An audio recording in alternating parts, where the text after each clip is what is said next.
Do you like word games? All right, what's a 12-letter word starting with H that means a substance that induces hallucinations when taken orally? I give up. It's hallucinogen. Hallucinogen. Oh, just a minute. H-A-L-H-A-L-L.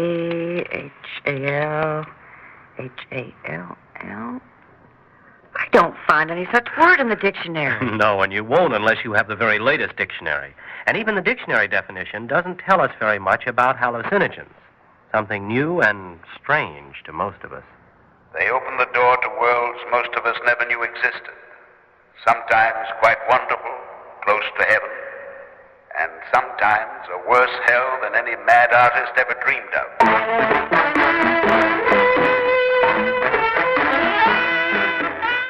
Theater 5 presents Dream of Death.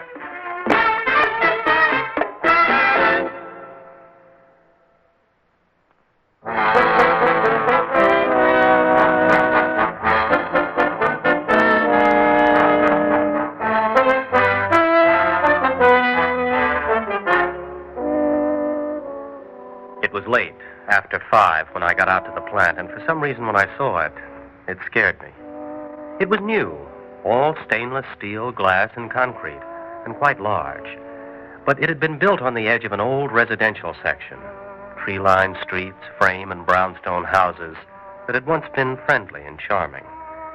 It was as if the plant was the future, cold, efficient, ruthless, and it was taking over.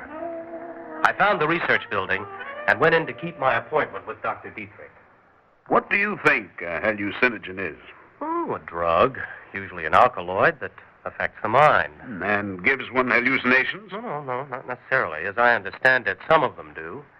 LSD, for instance, actually induces schizophrenia temporarily, but most of them merely alter consciousness. Merely? Do you know what happens when you merely alter consciousness? You open the door to worlds most of us never knew existed before. Sometimes quite wonderful, close to heaven, and sometimes a worse hell than any mad artist ever dreamed of. So I gather. These articles you're writing, they're just on the hallucinogens? No, at the moment, yes. And when I read that you and Dr. Fuller had developed a new synthetic out here... Well, I'm afraid I can't give you any information on its composition. It's still in the experimental stage. We've finished our animal tests, and we're well into our clinicals, but... Well, if you could possibly let me look at some of your reports, descriptions of your subjects' actions, what they said, thought, and felt. Well, I suppose I could do that. On the other hand, you're quite imaginative. React easily to outside stimuli, don't you? Why do you say that? Well, I was thinking that if you're sufficiently interested, perhaps we could let you try one of the drugs we've been working on yourself. Try it? Oh, wouldn't that be the best way to describe its effects, if you actually experience them? Well, I suppose it would. I hadn't thought of it. The idea's a little frightening, but... All right, Doctor, if you're willing. Well, I think it can be arranged. I'll have to... Right. Oh, sorry, I didn't know you had anyone in here. Oh, it's all right. Alan Benson, Dr. Fuller. How do you do? How do you do? I'd like to talk to you, Arnold. If this is a bad time... Oh, it's a good time. Will you excuse me, Mr. Benson? Oh, yes, of course. Then you'll let me know? Yes, I have your phone number, and I'll call you. I'd thought Dr. Fuller was angry when he came in, and I was sure of it a minute later when I heard a first-class argument going on behind the closed door of Dietrich's office. The other thing, it's outrageous, and I won't stand for it. Oh? Well, that's just too bad, then, because there's not a thing you can do about it. A strange way for two men who worked together to act, but it was none of my business. As I left, I made the unhappy discovery that it was raining, and then the happy discovery that Dr. Dietrich's secretary was waiting in the doorway. It seemed she lived only a few blocks away, and I had my car, so I offered her a lift.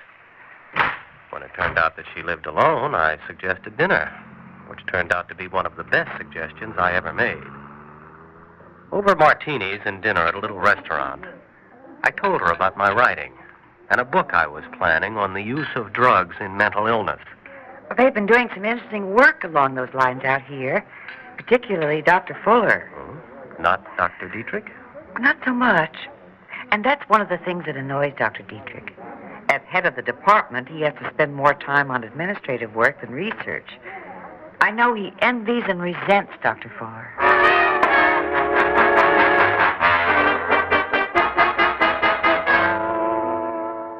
Maybe it was the coziness of the restaurant on a cold, rainy night, but we were soon on a first-name basis. Sarah and Alan, and telling each other all about ourselves. She was working at the laboratory while studying for her master's degree in psychology and was interested in my research. When we left, we knew we'd see each other again, and it turned out to be sooner than I'd hoped. Dr. Dietrich called me the next day and told me to come to the lab that evening. Why, Alan? Hi. You seem surprised to see me. Didn't Dietrich tell you I was coming? No, he didn't. Well, he called me, said that he and Fuller were free this evening and that this might be a good time for me to take the drug. Take it? Yeah. I didn't know you were actually going to take it. Oh, yeah, I am. Well, I don't imagine you'll still be here when I come up. Oh, no, I'll be leaving in a few minutes. Well, I really did enjoy last night. And if I come through this in one piece... Oh, what do you mean, if? Well, I'm just playing it safe. Can I phone you tomorrow? Of course. I'd like that. Like it very much.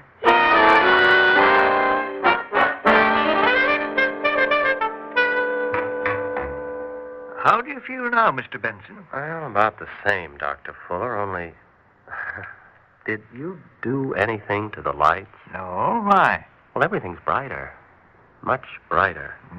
And things are changing. Those test tubes, for instance, they're not just moving now. They seem to be growing like, glass flowers. What's the time? 17 minutes. He's reacting very quickly. You're sure you gave him only 20 milligrams? Of course. We'd better strap him down now. Sit back, Mr. Benson. That's it. Yeah. Are those straps too tight, Mr. Benson? Mr. Benson? I heard him, but I couldn't answer. I was going backward in time. Back through the last few days, then through months and years. I was at college, in high school. Then I was 12. And the old terror came over me again. Because I knew what was going to happen next. Mr. Benson. Alan. Can you hear me? Where are you? He seems to be at stage 3 already. Yes, he does. But he shouldn't have gotten there so fast. Unless... Arnold, you didn't give him number 37, did you? What if I did? But you fool, how could you? We haven't finished the control test yet. Besides, it's not yours, it's mine. Is it? That's what you think. I was lying in bed, hearing them quarreling downstairs. He must have come home drunk again, and she was angry, and so was he. And now he was going to hit her the way he did sometimes. But this time, if he did... Stop that! Stop it, do you hear? Don't you dare hit her again. If you do, I'll kill you. I swear I will! You know what happens to little boys who talk that way to their stepfathers? They get locked in the cellar, like this. The cellar was dark, and I couldn't see him anymore. But that didn't matter, because I knew where he was. And I also knew he had turned into a monster from a horror picture. Crouching down, I felt something, a piece of pipe on the floor. Then, as he came at me, I hit out! He was laughing at me. Kept swinging, hearing the jars of preserves on the shelves smashing. Then I tripped, started to fall down. When I came to, I was lying on the floor, and there was a length of pipe in my hand.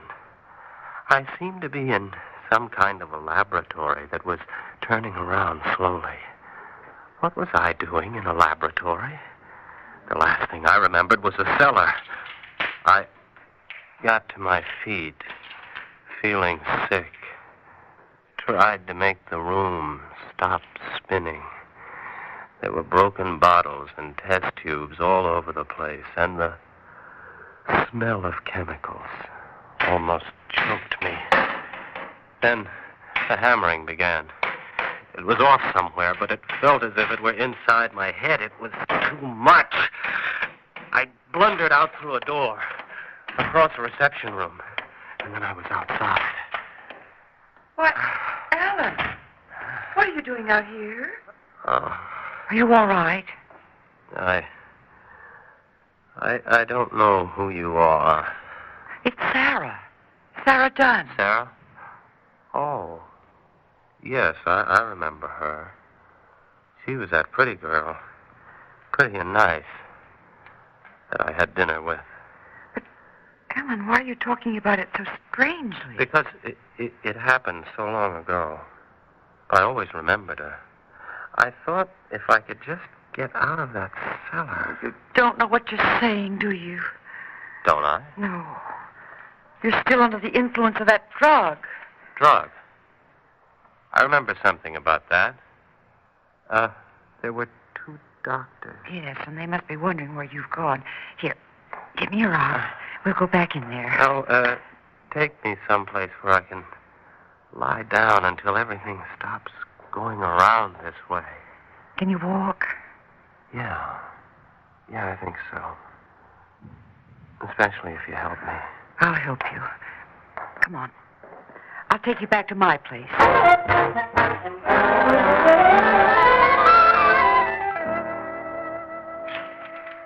You feeling better now? Yeah, a little. What are you doing? I'm calling the lab. I want to tell them you're here. Oh, Dr. Dietrich? Oh, well, this is Sarah Dunn, his secretary. Who's this? Police. Well, has something happened? Oh, that's impossible. I mean, yes. 43 Calumet Road. Right.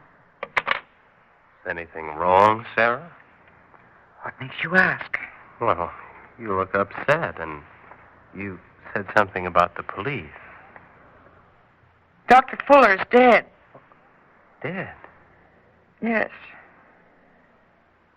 And the police say you killed him.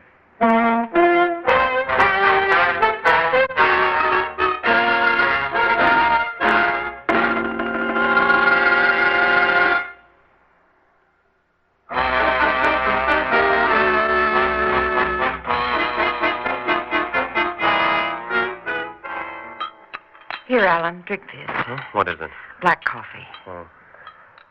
Now, you don't recall actually hitting anyone? No, I seem to have gone back, way back to when I was a boy, locked in a cellar. I did slash at someone or something with that piece of pipe, but I don't remember hitting anything except, well, I thought they were jars of preserves. Where did you get the piece of pipe? I found it on the cellar floor. Only you weren't in any cellar. You just thought you were. You were in the lab.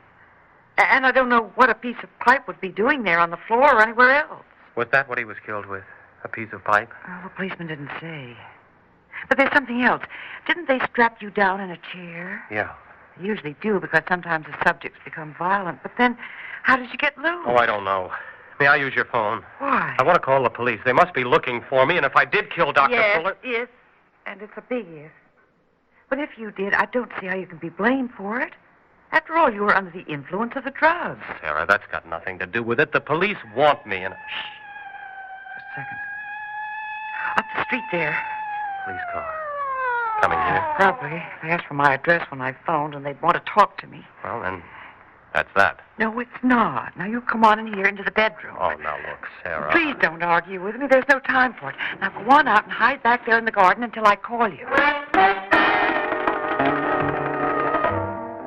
She practically pushed me out the window, closed it, and went back into the living room.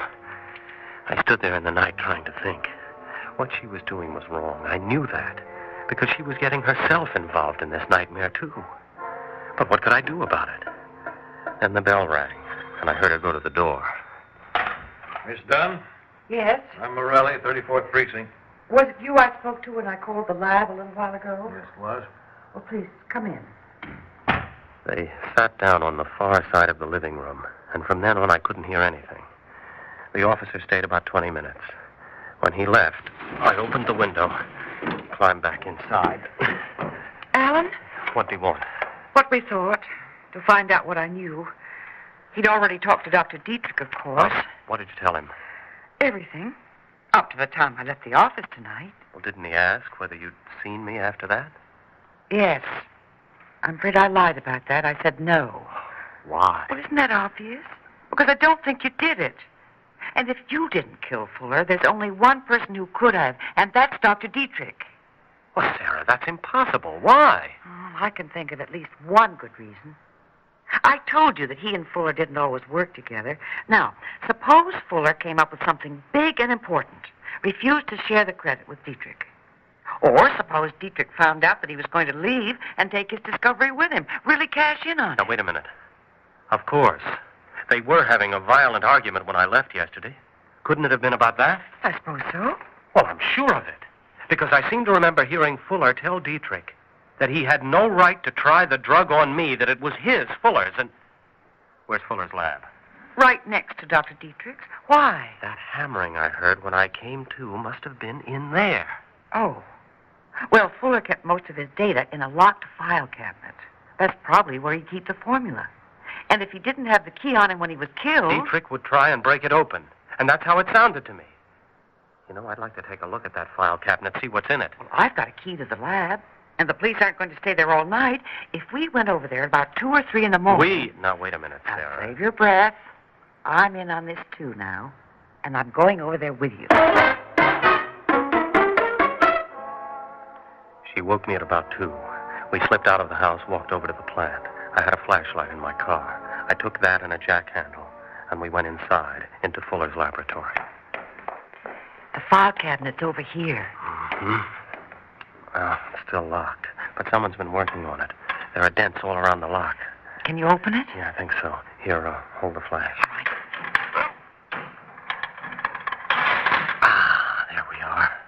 Now, how would it be filed? Well, they called it Polytran. Uh-huh. And the last formula they worked on together was number 23. Oh? Well, here's 24, and so on, up to number 37. Let's take a look at that. All right. Well? Yeah, this could be it. Look, here's an envelope with a notarized statement attached. On this day, Dr. Mark Fuller sealed this envelope in my presence. Put your hands up, please, both of you. Dr. Dietrich! I'll take that envelope, Benson. Throw it to me. Oh. Thanks. Why are you looking at me that way, Miss Dunn? Because I still can't believe that you'd do such a thing. You're talking about Fuller? Yes, it was unfortunate. If the formula proves as valuable as I hoped, there would have been more than enough in it for both of us. But he wanted to keep it all for himself, so... So you killed him? As I said, it was unfortunate. But what's even more unfortunate is that you didn't leave things alone, Benson. You never would have been indicted for the killing. I'd have testified for you. Explained that you'd done it while under the influence of the drug. Now, of course, I'll have to kill you, too. You'll never get away with it, Dietrich. Would I? I came back to the lab, suspecting you might return here, and you had. You were still under the drug's influence, violent, homicidal. You attacked me, and I killed you in self-defense. And what about me? That's no great problem, Miss Dunn. Mr. Benson killed you under the influence of the drug, of course. Your body will be found right here next to his. After all, they can try me for only one murder. And if I let you go, they're bound to get me for Fuller's, so... I'll take that gun, Doctor. What? Morelli. That's right. Said I'd take that gun. Okay. Get over there against the wall. Officer, I don't think I've ever been so glad to see anyone in my life. Only what brought you over here? You did. I had a feeling you weren't telling me everything you knew when I was over at your place. So I kept an eye on it. When you and Benson left to come over here, I followed you. Well, then, you heard what Dr. Dietrich said. I heard. And it explains a lot of things that didn't make sense before. Well, you're in the clear now, Benson. You're a very lucky guy. Oh, you think so? What do you mean? How would you like to have thought for quite a few hours that you were a murderer? You see, Lieutenant, I believed I was.